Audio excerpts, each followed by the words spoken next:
হাসিনা পলানোর পরে আপনার দলের অন্তর্কন্দলে ১৯ জন নিহত হয়েছে, আহত হয়েছে ৫৫৬ জন। আমি গুনছি। এডিটর সাহেব দেখান, একটার পর একটা নিউজ দেখান, দেখান এডিটর সাহেব কতজন নিহত হয়েছে, যোগ কইরা দেখান।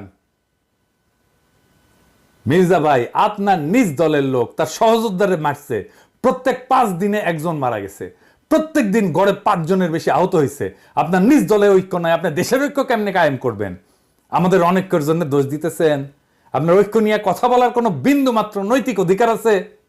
আপনি আওয়ামী লীগকে নির্বাচন করাবেন, সুপ্পুকে রাখবেন, হাসিনার সংবিধান রাখবেন, ইসকনকে রাখবেন, ডেইলি স্টার, প্রথম আলোর মতো ভারতের ১ নাম্বার অ্যাসেট বাঁচাইবেন, তার পক্ষ হয়ে আমাদের উপরে ঝাঁপায় পড়বেন, তারপর আবার বলবেন ঐক্য চাই না। তার মানে আমাদের কোনো রাজনীতি থাকবে না, আমাদের আপনার রাজনীতি করতে হবে।